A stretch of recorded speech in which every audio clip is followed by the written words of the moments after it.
सबको राम राम। मैं प्रणव दीक्षित स्वागत करता हूं आपके अपने YouTube चैनल विजुअल क्लासेस पर। आज हम पढ़ेंगे वैलेंस बॉन्ड थ्योरी का सेकंड लेक्चर और इसमें हम जानेंगे सिग्मा बॉन्ड और पाई बॉन्ड के बीच का डिफरेंस। तो चलिए शुरू करते हैं। तो कल का ध्यान है ना, कल क्या क्या पढ़ा था, जो है VVT के बारे में पढ़ा था, फोर्स ऑफ अट्रैक्शन कहाँ से अराइज होती है वो पढ़ा था जो है। ठीक है, आज जो है हम पढ़ेंगे VVT में जो है ओवरलैपिंग के टाइप्स। ठीक है, कल हमने बात की थी VVT किसकी बात करती है, ओवरलैपिंग ऑफ ऑर्बिटल्स की बात करती है। ठीक है, तो हमने आपसे ये कहा था कि आज हम ओवरलैपिंग के टाइप्स भी जानेंगे। ठीक है, VVT का जो सबसे एक रिमार्केबल पॉइंट है वो ये है कि ओवरलैपिंग हमेशा जो है वो अलोंग एक प्रॉपर ओरिएंटेशन के अलोंग ही होगी। जो है मतलब कहने का मतलब है कि अगर PX और PX ओवरलैप करेंगे, ठीक है, तो इसका मतलब ये नहीं होगा फिर PX और PY भी ओवरलैप करेंगे। जो है समझ रहे हो कि नहीं, एक्स एक्सिस वाली एक्स एक्सिस के साथ में ओवरलैप कर सकती है, वाई वाली वाई के साथ में कर सकती है, और जेड वाली, मतलब एक प्रॉपर ओरिएंटेशन होना बहुत जरूरी है। ऐसा नहीं करना है कि एस और PZ को, वो एस और PX या PY को ओवरलैप करवा दे। ठीक है, समझ रहे हैं नहीं समझ रहे हैं, मतलब ये पॉसिबिलिटी नहीं होगी। ये मान लो आपकी एस है और ये मान लो आपकी ना PX है, ये एस है, तो ये वाली नहीं होगी क्योंकि इसमें प्रॉपर ओरिएंटेशन नहीं है। ठीक है, ये आपके लिए समझना बहुत जरूरी है। तो ओवरलैपिंग ऑफ ऑर्बिटल्स, हमारा जो आज का जो टॉपिक है ना वो है कि ओवरलैपिंग जो है वो कितने तरीके से हो सकती है। तो ओवरलैपिंग जो है वो दो तरीके से होती है। ठीक है, एक तो आपकी ओवरलैपिंग होती है हेड ऑन ओवरलैपिंग होती है। ठीक है,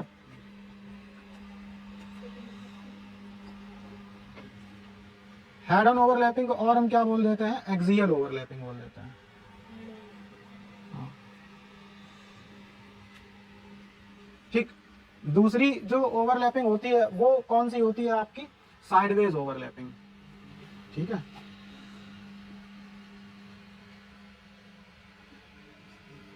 ठीक, समझ रहे हैं नहीं समझ रहे हैं, या फिर इसको और हम क्या बोल सकते हैं, पैरेलल ओवरलैपिंग बोल सकते हैं। क्या बोल सकते हैं,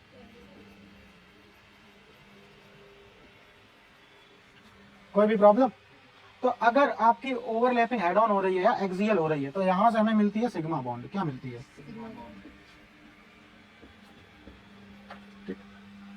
सिग्मा कैसे था, आधा ना। ठीक है, और पैरेलल ओवरलैपिंग के केस में हमें क्या मिलती है, पाई बॉन्ड। ठीक, ये है आपकी, तो ये है आपकी हमारा क्या सिग्मा बॉन्ड और ये क्या है आपकी पाई बॉन्ड। ठीक है, अब समझना ये है, जैसे सिग्मा बॉन्ड का एक एग्जांपल लेते हैं, तो ये हमारी मान लो PZ ऑर्बिटल है। ये क्या है, PZ ऑर्बिटल है। ठीक है, ये हमारा न्यूक्लियस होगा, मतलब नोड है। नोड पे मतलब वहां पे इलेक्ट्रॉन नहीं मिलेगा आपको। इलेक्ट्रॉन को फाइंड करने की प्रोबेबिलिटी क्या होती है, 0 होती है। ठीक है, प्लस एक हमारी दूसरी, ये हमारी PZ है और ये भी हमारी PZ। तो इनमें जो ओवरलैपिंग होगी वो हमको कुछ कैसे दिखाई पड़ेगी, जो है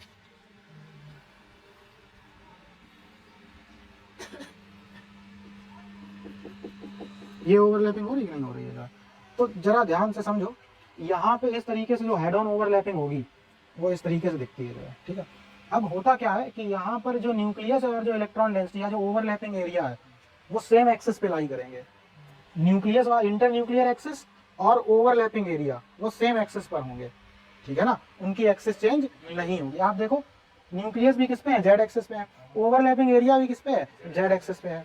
तो यहाँ से जो बॉन्ड बनेगी या जो बॉन्ड की इलेक्ट्रॉन डेंसिटी होगी, जो सिग्मा बॉन्ड होती है ना, इसमें जो इलेक्ट्रॉन क्लाउड की शेप होती है, बड़ा इंपॉर्टेंट है बेटा। ठीक है, इलेक्ट्रॉन क्लाउड की जो शेप होती है वो सिलेंड्रिकल होती है।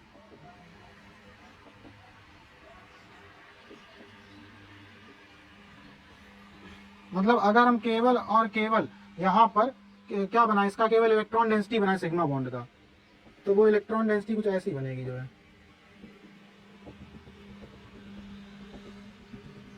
सिलेंड्रिकल। ठीक है, और ये बड़ा इंपॉर्टेंट है, इससे आपको समझ में ये आएगा कि सिग्मा बॉन्ड क्यों इतनी अनरिएक्टिव होती है और पाई बॉन्ड क्यों इतनी ज्यादा रिएक्टिव होती है। मैंने पहले ही कहा था कि ये पूरा गेम है वो किसका है, इलेक्ट्रॉन डेंसिटी का। सब कुछ कहाँ से डिसाइड होता है, इलेक्ट्रॉन डेंसिटी से डिसाइड होता है। ठीक है, तो इलेक्ट्रॉन क्लाउड सिग्मा बॉन्ड का कैसा होता है, सिलेंड्रिकल शेप का होता है। सिग्मा बॉन्ड में जो ओवरलैपिंग होती है वो हेड ऑन ओवरलैपिंग या फिर एक्सियल ओवरलैपिंग होती है। ठीक है, अगर हम बात करें पैरेलल ओवरलैपिंग की या फिर पाई बॉन्ड की ओवरलैपिंग की जो है, ठीक है, पाई बॉन्ड में ओवरलैपिंग कैसे होती है तो हम उसको भी समझते हैं। जैसे मान लो हमने ये ले लिया PX, ये हमारी क्या है, PX है। ठीक है,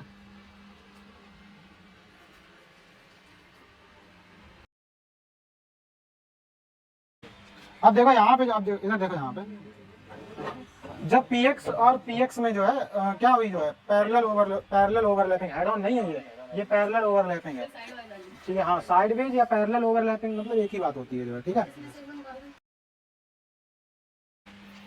ठीक है, तो यहाँ पे जो ओवरलैपिंग होगी जो है, ठीक है। अब देखो बेटा, इंटरन्यूक्लियर एक्सेस और ओवरलैपिंग एरिया जो है, ठीक है, वो उसमें कितने डिग्री का एंगल है, 90 डिग्री का, है ना। ये समझ गए ना, ये क्या हो रहा है, along the internuclear access electron density, इसमें जो इलेक्ट्रॉन डेंसिटी है वो क्या, इसके ऊपर है, एक्सेस के ऊपर जो है, ठीक है। समझ गए कि नहीं समझ गए, और आधी क्या है, इसके नीचे है जो है। कोई प्रॉब्लम तो नहीं है ना। तो अब आप सोच रहे होंगे, यहाँ पे अगर आप ध्यान से देखो तो यहाँ पे जो इलेक्ट्रॉन क्लाउड है सिग्मा बॉन्ड का जो इलेक्ट्रॉन क्लाउड है वो कैसा है, सिमेट्रिकल है, ठीक है। और जो पाई बॉन्ड है जो है, ठीक है, अगर हम इसके इलेक्ट्रॉन क्लाउड की बात करें तो इसका जो इलेक्ट्रॉन क्लाउड है वो कैसा होगा, जो है अनसिमेट्रिकल होगा, है ना। अब आप एक सवाल ये पूछ सकते हो कि सर आधा इलेक्ट्रॉन क्लाउड तो ऊपर होगा और आधा नीचे, तो अनसिमेट्रिकल कैसे। तो उसका रीजन क्या है कि प्लेन के ऊपर ये मिलेगा, आधा ऐसे मिलेगा, कुछ ऐसा इलेक्ट्रॉन क्लाउड होगा कि नहीं होगा। लेकिन क्या सामने इलेक्ट्रॉन डेंसिटी मिलेगी, या बोर्ड के पीछे मिलेगी, या इधर मिलेगी, तो हर तरफ से सिमेट्रिकल कहाँ हुआ, सिमेट्रिकल का मतलब क्या होता है, हर तरफ से इक्वल, है ना। तो आधा क्या प्लेन के एक्सेस के क्या ऊपर और आधा क्या नीचे, तो हम कह सकते हैं जो पाई बॉन्ड का जो इलेक्ट्रॉन क्लाउड है वो कैसा है, अनसिमेट्रिकल है, ठीक है। उसमें भी जो इसका इलेक्ट्रॉन क्लाउड है वो एक नाव के कितने हैं, 2, ठीक है। 1 बिलो द प्लेन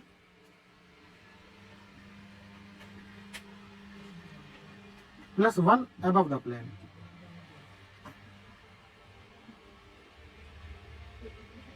कोई प्रॉब्लम, बोलो। यहाँ पे आपने बताया कि वो नोड वाला जो है, जो वहाँ पे इलेक्ट्रॉन फाइंड करने की बिल्कुल, नोड वो रीजन होता है जहां पर इलेक्ट्रॉन को फाइंड करने की प्रोबेबिलिटी 0 होती है। नोड का मतलब ही यही होता है, सिंपल नोड का कंसेप्ट है कि वो रीजन जहां पर इलेक्ट्रॉन को फाइंड करने की प्रोबेबिलिटी 0 हो, वो रीजन होता है नोड, ठीक है। या तो आप छिबरामऊ में मिलेंगे या आप कन्नौज में मिलेंगे, ठीक है। आप ऐसा समझ लो, या तो आप कन्नौज में मिलेंगे या आप कानपुर में मिलेंगे, ठीक है। कन्नौज और कानपुर के बीच की सड़क पे थोड़ी ना मिलोगे, पर्टिकुलरली आप एक कन्नौज नाम के सिटी में मिलोगे या फिर कानपुर नाम के एक सिटी में मिलोगे, लेकिन क्या कन्नौज और कानपुर नाम के सिटी में बीच में मिलोगे, कुछ सड़क पे मिलोगे। या तो आप कन्नौज में रह सकते हो या आप कानपुर में रह सकते हो, उनके बीच में सड़क पे थोड़ी ना रहोगे जो है, ठीक है। ये जो ओवरलैपिंग हुई है ना, ये इलेक्ट्रॉन डेंसिटी है ना, इसी इलेक्ट्रॉन डेंसिटी को एक और नाम दिया जाता है इलेक्ट्रॉन क्लाउड, ठीक है, वही होता है, ठीक है। तो सिग्मा बॉन्ड की जो इलेक्ट्रॉन क्लाउड है वो सिलेंड्रिकल शेप है और सिमेट्रिकल है, ठीक है ना। मतलब आगे पीछे ऊपर नीचे भाई एक खाली सिलेंडर देख लो और उसके बीच में चले जाओ, हर तरफ से इक्वल उसमें मिलेगा कि नहीं मिलेगा जो है, ठीक है ना। तो कोई प्रॉब्लम तो नहीं है ना। तो पैरेलल ओवरलैपिंग समझ में आई और एक्सियल ओवरलैपिंग समझ में आई। अब देखो जरा जरा थोड़ा इसमें शक्ल देखो इनकी, एक न्यूक्लियस ही है और एक न्यूक्लियस ही है, आमने सामने न्यूक्लियस है, इलेक्ट्रॉन डेंसिटी ऊपर और नीचे है, तो क्या होगा यहाँ पर, रिपल्शन क्या होगा जो है, भाई ओवरलैपिंग रीजन कम है ना ओवरलैपिंग का जो है, और रिपल्शन भी तो ज्यादा है ना। तो जो पाई बॉन्ड होती है वो ध्यान रखना, जो पाई बॉन्ड होती है ये कैसी होती है, वीक होती है, कैसी होती है, ठीक है। एक बात बताओ, अगर तुम इनकी शक्ल देखो, न्यूक्लियस के बीच में क्या है, इलेक्ट्रॉन डेंसिटी, क्या यहाँ पे न्यूक्लियस के बीच में इलेक्ट्रॉन क्लाउड है, नहीं है, तो ज्यादा रिपल्शन हो रहा होगा, ठीक है। अब आप कहोगे सर रिपल्शन हो रहा तो फिर रुके क्यों है, तो बेटा ऊपर इलेक्ट्रॉन डेंसिटी और ऊपर और नीचे इलेक्ट्रॉन डेंसिटी भी तो है, तो जो ओवरऑल इफेक्ट बनता है वो एक बॉन्ड के फॉर्म में बनता है। तो हम कंपैरिजन कर रहे हैं पाई बॉन्ड और सिग्मा बॉन्ड का, हमारा जो पॉइंट है ना वो ये है कि pi bond versus sigma bond का कंपैरिजन करना है। तो जब हम पाई बॉन्ड और सिग्मा बॉन्ड का कंपैरिजन कर रहे हैं तो सिग्मा बॉन्ड में क्या हुई है, हेड ऑन ओवरलैपिंग हुई है, तो ओवरलैपिंग बहुत अच्छे तरीके से हुई है जो है, ठीक है। तो ध्यान ये देना है कि sigma bond is stronger than pi bond. अब सवाल आएगा why it is stronger than pi bond, because extent of overlapping is more, है ना।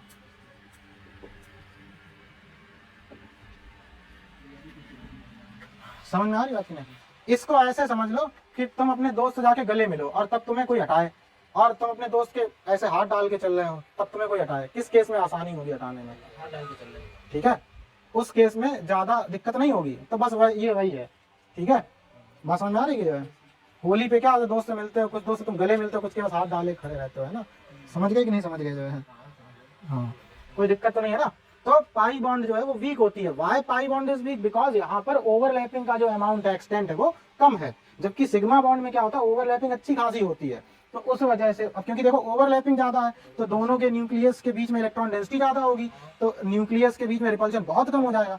सरल भाषा में कहें तो फोर्स ऑफ अट्रैक्शन बढ़ जाएगी। अब फोर्स ऑफ अट्रैक्शन बढ़ेगी तो स्टेबिलिटी बढ़ेगी, ठीक है, और स्टेबिलिटी फोर्स ऑफ अट्रैक्शन बढ़ेगी मतलब बॉन्ड मजबूत है, मतलब स्टेबिलिटी बढ़िया है, ठीक है। एक इतना समझ गए ना। अब देखो एक और बात जो है, ठीक है, एक और बात समझो, सिग्मा बॉन्ड के अलोंग, ठीक है, फ्री रोटेशन पॉसिबल होता है। अभी बताएंगे एक्सपेरिमेंट, मतलब एक डेमोन्स्ट्रेशन देंगे जो है, ठीक है। फ्री रोटेशन इज पॉसिबल, ठीक है, अलोंग सिग्मा बॉन्ड, ठीक है, जबकि पाई बॉन्ड के अलोंग, ठीक है, pi bond provides restricted rotation या does not provide free rotation.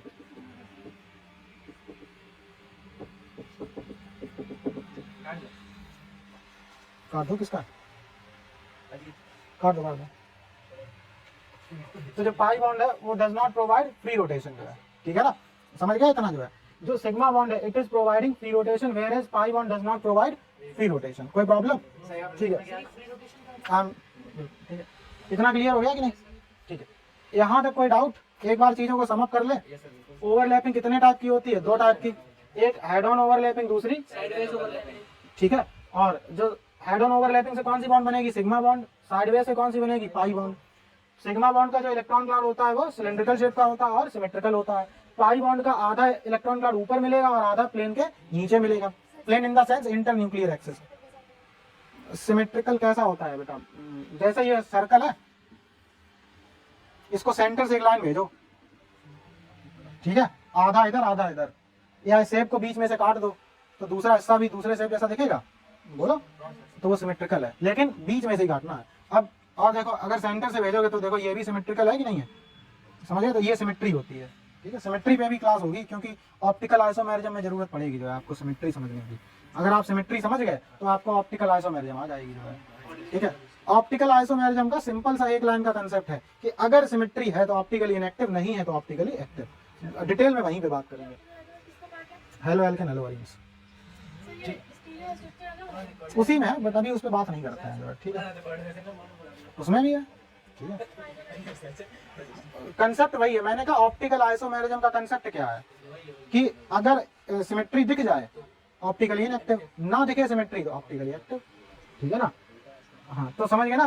ये जो इलेक्ट्रॉन क्लाउड होता है कैसा होता है? अनसिमेट्रिकल होता है, आधा प्लेन के ऊपर होता है और आधा प्लेन के नीचे होता है। पाई बॉन्ड वीक होती है क्योंकि ओवरलैपिंग क्या होती है? कम होती है, ठीक है ना। जैसे तो अपने दोस्त के गले लगे तो एकदम बढ़िया ओवरलैपिंग होगी, वही सिग्मा बॉन्ड वाला हाल, ठीक है। फिर दोस्त के गले में हाथ डाल के ऐसे खड़े हो तो पाई बॉन्ड वीक ओवरलैपिंग जो है, समझ गए जो है कि नहीं। सबसे इंपॉर्टेंट पॉइंट क्या है? जो फ्री रोटेशन है it is possible along sigma bond, ठीक है, और पाई बॉन्ड के अलोंग फ्री रोटेशन पॉसिबल नहीं होता है जो है, ठीक है।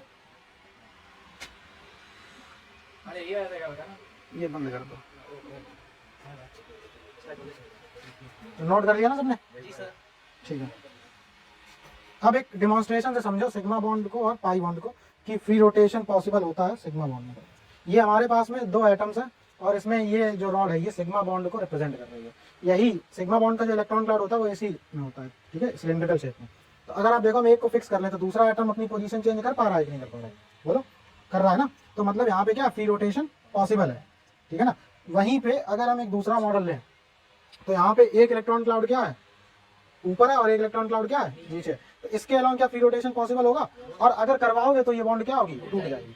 आपने आइसोमेरिज्म में ये पढ़ा होगा, स्टीरियो आइसोमेरिज्म में एक ज्योमेट्रिकल आइसोमेरिज्म पढ़ी होगी, ठीक है। तो उसमें आप ऐसा पढ़ते होगे कि जिन सिस्टम के पास में पाई बॉन्ड होती है वो ज्योमेट्रिकल आइसोमेरिज्म शो करते हैं।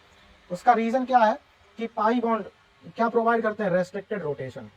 तो एक्चुअली यहाँ पे थोड़ा सा मिस्टेक है, होना ये चाहिए कि जहां पर भी रेस्ट्रिक्टेड रोटेशन होगा वहां पर ज्योमेट्रिकल आइसोमेरिज्म होने के चांस भी होंगे, ठीक है। चांस में इसलिए बोल रहा हूं कि हर कंपाउंड ज्योमेट्रिकल आइसोमेरिज्म शो नहीं करेगा, ठीक है, उसके लिए भी सर्टेन कंडीशंस होती हैं। लेकिन अगर वो ज्योमेट्रिकल आइसोमेरिज्म शो कर रहा है तो वहां पे एक चीज 100% होगी और वो होगी रेस्ट्रिक्टेड रोटेशन, ठीक है। मैंने पाई बॉन्ड नहीं बोला, मैंने क्या बोला है? Restricted rotation. क्योंकि कभी कभी सिग्मा बॉन्ड के अलोंग भी आपको रेस्ट्रिक्टेड रोटेशन देखने के लिए मिल जाएगा जो है, ठीक है। बात समझ आ रही कि नहीं आ रही है? जरूरी नहीं है कि पाई बॉन्ड हो तभी आपको रेस्ट्रिक्टेड रोटेशन देखने के लिए मिले। इन सम केसेस हमें सिग्मा बॉन्ड के अलोंग भी रेस्ट्रिक्टेड रोटेशन देखने के लिए मिलता है साइक्लोएल्केन्स के केस में। तो ये समझिए, ध्यान रखना इस चीज का जो है। बट ये अभी तो समझ में आ गया ना कि पाई बॉन्ड के अलावा क्या होगा, रेस्ट्रिक्टेड रोटेशन होता है, यहाँ पे फ्री रोटेशन पॉसिबल नहीं है, जबकि सिग्मा बॉन्ड के अलावा क्या होगा, फ्री रोटेशन पॉसिबल होता है। फिक्स कर दीजिए। बिल्कुल जो है, समझ गए, कोई प्रॉब्लम तो नहीं है ना? कैसे मतलब?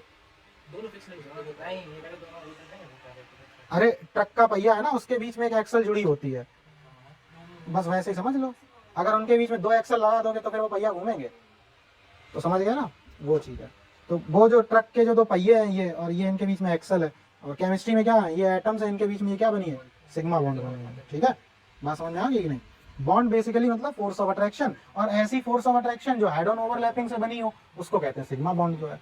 ठीक है, बॉन्ड को सिंपली हम कहते हैं फोर्स ऑफ अट्रैक्शन। ठीक है, समझ गए?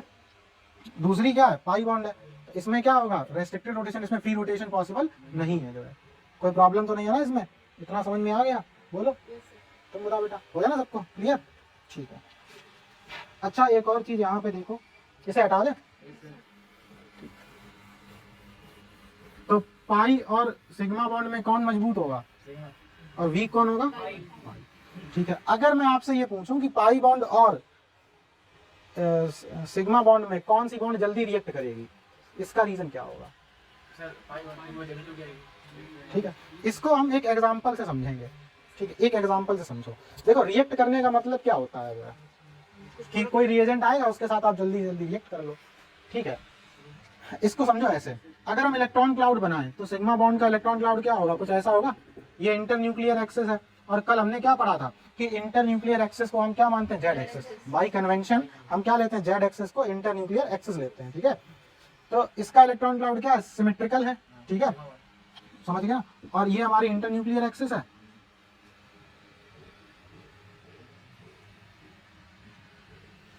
मेरी आर्ट अच्छी है ना?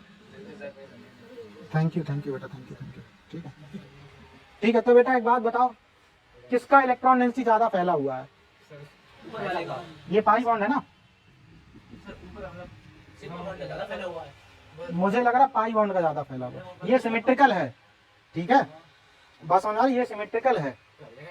ठीक है, और ये क्या अनसिमेट्रिकल है, आधा पूरा प्लेन के ऊपर है और आधा क्या प्लेन के नीचे है। ठीक है, तो अगर मान लो कोई रिएजेंट आया से एक्स पॉजिटिव, सपोज कर लिया एक्स पॉजिटिव, ठीक है, तो वो जल्दी कहाँ अट्रैक्शन फील करेगा, यहाँ जल्दी अट्रैक्शन फील करेगा, तो ये जल्दी रिएक्ट कर सकता है ना? इसको एक और एग्जांपल से समझो कि जैसे 2 पर्सन्स हैं, ठीक है, दोनों के पास में ना मान लो 10-10 लाख रुपए हैं, और या उससे रिलेटेड उनके पास में कुछ एक्सेसरीज हैं। जैसे अब देखो, एक पर्सन के पास में ना एक 5 लाख का कैश चेक रखा हुआ है, ठीक है, और 5 लाख रुपए कैश है, और उसने कपड़े बड़े सादे से पहन रखे हैं। ठीक है, वही दूसरे पर्सन के पास में आईफोन है, गोल्ड चैन है, बढ़िया रेबैन का ब्रांडेड चश्मा है, ठीक है, बढ़िया ब्रांडेड जूते हैं, बढ़िया एकदम बफेलो की वो जैकेट वगैरह पहन के रखा हुआ है ना। तो अब आईफोन है, एकदम बढ़िया रोलेक्स की घड़ी है, कौन सा व्यक्ति, और दो एक गली से निकल रहे हैं, ठीक है, तो किस व्यक्ति के ज्यादा चांस है कि किस व्यक्ति को जल्दी लूटा जाएगा? जो ब्रांडेड चीजें पहने, जिसके पास आईफोन होगा, बढ़िया रोलेक्स की घड़ी होगी, है ना, उसके पास में ये जो समझ लो एक्सपोजर ज्यादा है। तो वैसे इलेक्ट्रॉन डेंसिटी का एक्सपोजर किसमें ज्यादा होता है? पाई बॉन्ड में। तो रिएजेंट कहाँ जल्दी आएगा? पाई बॉन्ड में। ठीक है, समझ में आ रही बात की नहीं? जो है कोई दिक्कत तो नहीं है ना? जैसे एक छोटा सा बल्ब है, ठीक है, और एक बड़ी सी मरकरी लाइट है, कहाँ कीड़े जल्दी जाएंगे? मरकरी लाइट में जाएंगे ना। मरकरी लाइट बड़ी होती, वहां कीड़े ज्यादा जाएंगे, और एक बल्ब क्या है, छोटा सा है, वहां कीड़े कम आएंगे। ठीक है, तो इलेक्ट्रॉन डेंसिटी कहाँ पे ज्यादा मिलेगी जो है? ठीक है, इलेक्ट्रॉन डेंसिटी का एक्सपोजर कहाँ होगा जो है? पाई बॉन्ड में जो है, और कम कहाँ पे होगा? सिग्मा बॉन्ड में जो है। ये सिग्मा बॉन्ड का इलेक्ट्रॉन क्लाउड है जो है। ठीक है, तो sigma bond is less reactive as compare to pi bond जो है। ठीक है, ये ध्यान रखिएगा कि जिन कंपाउंड्स के पास में सिग्मा बॉन्ड होती है वो लेस रिएक्टिव होते हैं, और जिनके पास में पाई बॉन्ड होती है वो मोर रिएक्टिव होते हैं। आपने 10th में पढ़ा होगा कि alkanes are less reactive, alkenes are more reactive, क्योंकि एल्कीन्स के पास में एक पाई बॉन्ड होती है जो है, तो जिस वजह से वो जल्दी रिएक्ट करती हैं। ठीक है, एल्केन्स होते हैं ना, वो ब्रोमीन के साथ में रिएक्ट नहीं करेंगे, जबकि जो एल्कीन्स होते हैं वो ब्रोमीन के साथ में रिएक्ट कर जाते हैं जो है। ठीक है, क्योंकि एल्कीन्स के पास में एल्कीन हो या एल्काइन हो, उनके पास में क्या होती है? पाई बॉन्ड होती है। ठीक है, इस वजह से जो है, तो जिसके पास जितना ज्यादा इलेक्ट्रॉन डेंसिटी एक्सपोजर में होगा वो उतना ही जल्दी क्या करेगा? रिएक्ट करेगा जो है। ठीक है, इसको एक दूसरे तरीके से भी हम एक्सप्लेनेशन समझ सकते हैं जो है। ठीक है, अगर हम एक सिस्टम ये लें, ये हमारा सिस्टम 1 है, ठीक है, ये हमारा सिस्टम 1 S1, ठीक,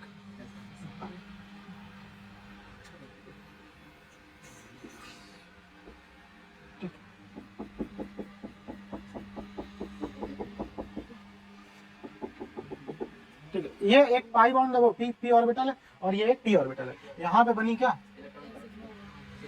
हेड ऑन ओवरलैपिंग हुई, तो यहाँ पे बनी जो है क्या, सिग्मा बॉन्ड बनी जो है, ठीक है। और ये हमने मान लिया सिस्टम 2। अब जरा ध्यान से देखो किस सिस्टम में फोर्स ऑफ अट्रैक्शन ज्यादा होगी। यहाँ पर अट्रैक्टिव फोर्स का मैग्नीट्यूड क्या होगा, इसके सिस्टम 1 के कंपैरिजन में होगा कि नहीं होगा, ठीक है। अट्रैक्टिव फोर्स इज मोर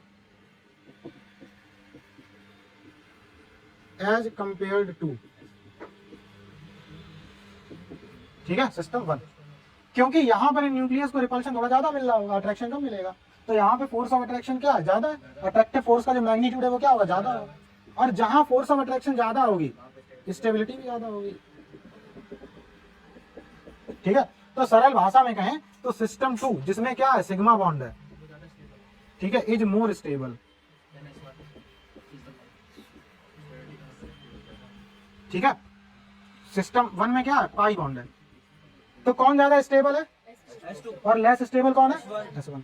अब देखो हर सिस्टम किधर से किधर जाना चाहता है, स्टेबिलिटी की तरफ। लेस स्टेबिलिटी से मोर स्टेबिलिटी की तरफ। आप क्यों पढ़ रहे हो, कि आप पढ़ के पैसा कमाओगे तो आप स्टेबल होगे। अभी आप लेस स्टेबल हो, आप सोचो पढ़ लेंगे अच्छे से तो हम अच्छे से पैसा कमा पाएंगे। पैसा जहाँ पे आएगा वहाँ स्टेबिलिटी आएगी जो है। एवरीथिंग इज फॉर मनी, मैं तो हमेशा कहता हूँ, ठीक है। पैसा सबसे पहले है, नहीं है, ठीक है, सबसे पहले पैसा, बाद में कुछ और। हाँ, सारे रिलेशंस बाद में, सबसे पहले पैसा। पैसा है तो सब साथ है, नहीं है तो कोई भी साथ नहीं है, ठीक है। तो समझ गए ना। तो पाई बॉन्ड भी किसमें कन्वर्ट होना चाहिए, क्या कभी सिग्मा पाई बॉन्ड में कन्वर्ट होगी, नहीं होगी, समझिए, वो मोर स्टेबल है। तो पाई बॉन्ड किसमें कन्वर्ट होना चाहती है, तो तुमने देखा होगा कि एल्कीन में जब हम H2 ऐड करते थे, याद है, हाइड्रोजनेशन रिएक्शन, या ब्रोमीन ऐड करते थे, तो वो पाई बॉन्ड, वो डबल बॉन्ड होती, वो सारी क्या बन जाती थी, सिग्मा बॉन्ड बन जाती थी। हाँ, तब तो उसे सिंगल बॉन्ड कहते थे, ठीक है। आप समझ गए उसके पीछे का साइंस, 10th में हाइड्रोजनेशन रिएक्शन, ये वाली रिएक्शन नहीं याद है, CH2 double bond CH2 plus H2 Ni, और क्या बन जाए, सारी सिंगल बॉन्ड हो जाती थी कि नहीं। अब तुम क्या कहोगे, सारी क्या होगी, सिग्मा बॉन्ड होगी, क्या होगी, ऑर्गेनिक केमिस्ट्री में। अच्छा, तुम लोगों के में ये हट गया होगा तब, ठीक है। ये यहाँ पे अब सिग्मा बॉन्ड, और ये क्या है, ध्यान ये रखना है कि पाई बॉन्ड कब बनेगी, जब पहले सिग्मा बन जाएगी। हाँ, पाई बॉन्ड हमेशा याद रखिएगा, पाई बॉन्ड का फॉर्मेशन कब होता है, ठीक है। आप क्रोनोलॉजी समझो, पहले बनेगी सिग्मा बॉन्ड, उसके बाद में बनेगी पाई बॉन्ड। आप क्रोनोलॉजी समझिए जो है, आप क्रोनोलॉजी समझिए। याद आया कुछ, कोई मीम था अमित शाह का जो है, वो नहीं होना, जब NCR वो CA आने वाला था। सिग्मा बॉन्ड पहले बन गई, अब इसके बाद में पाई बॉन्ड बनेगी, पाई बॉन्ड, ठीक है। बस सिग्मा बॉन्ड एक ही होगी, पाई एक भी हो सकती, दो भी हो सकती, उससे ज्यादा नहीं होंगे, ठीक है। दो एटम्स के बीच में ना, एक पहली सिग्मा बॉन्ड और दूसरी पाई बॉन्ड है, ठीक है। कोई प्रॉब्लम, ठीक है। तो कुछ इंपॉर्टेंट पॉइंट्स और हम कंसीडर करेंगे, ठीक है।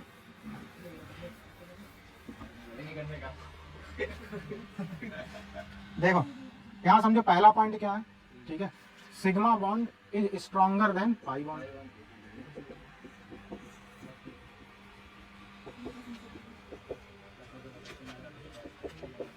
ठीक, कोई प्रॉब्लम। दूसरी चीज, sigma bond is formed first, and after that pi bond is formed, after that pi bond is formed, ठीक, कोई प्रॉब्लम, ठीक है। अगला ध्यान ये रखना है कि जब भी हाइब्रिड ऑर्बिटल्स बॉन्ड बनाएंगे तो वो हमेशा सिग्मा बॉन्ड बनाएंगे, तो हाइब्रिडाइजेशन में पढ़ाऊंगा मैं, VVT के बाद में हाइब्रिडाइजेशन है, तो ध्यान ये रखना है कि हाइब्रिड ऑर्बिटल्स कभी भी पाई बॉन्ड नहीं बनाते, they always form sigma bond, ठीक है। तो हाइब्रिड ऑर्बिटल्स, अभी मैंने हाइब्रिडाइजेशन नहीं पढ़ाया, तो अभी आप रुक जाइए थोड़ा, ठीक है, फॉर्म सिग्मा बॉन्ड, ठीक है। तो hybrid orbital never form pi bond, ठीक है। कोई प्रॉब्लम तो नहीं है ना, कोई भी दिक्कत। अब हम थोड़ा पाई बॉन्ड पे चर्चा कर लें, पाई बॉन्ड के टाइप। अगर आप इसको ध्यान से देखो, यहाँ पे पाई बॉन्ड बन रही है कि नहीं बन रही है, इनकी पैरेलल ओवरलैपिंग हुई है, ठीक है। तो यहाँ पे जो पाई बॉन्ड बनी वो पी के बीच में बनी और पी के बीच में ये बनी, ये जो बॉन्ड बनी इसे क्या बोलोगे, पी पाई बॉन्ड। ये वाली पी ऑर्बिटल, ये वाली भी पी ऑर्बिटल, तो जो बॉन्ड बनी पी पाई और P pi bond, P pi bond, ठीक है, समझ गए। दूसरा क्या है, जैसे हमारी कोई डी ऑर्बिटल है मान लो, ठीक है, एक ये डी ऑर्बिटल है, ठीक है, फूल मत समझना इसको, ठीक है, और ये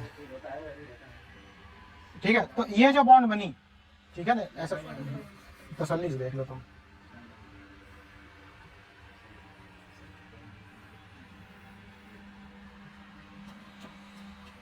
ठीक है, इनके बीच में क्या हुई, पैरेलल ओवरलैपिंग हुई,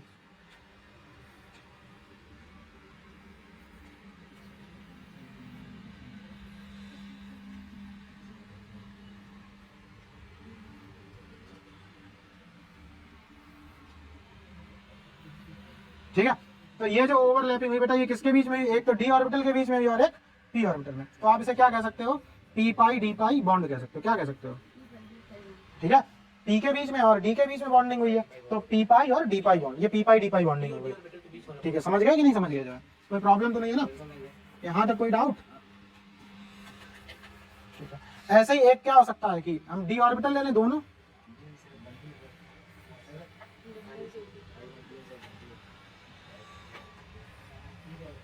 ठीक है, ये देखो ओवरलैपिंग हुई, तो ये डी के ये भी डी है और ये भी डी है, तो ये वाली जो बॉन्ड बनेगी वो कौन सी कहलाएगी, डी पाई बॉन्ड जो है। बोलो कोई प्रॉब्लम, कोई भी डाउट है, नोट कर लो इसको, ये पी और ये डी है, तो पी पाई डी पाई, और ये वाले 3 पॉइंट लिख लेना, पहले सिग्मा बॉन्ड ही बनेगी, उसके बाद में पाई बॉन्ड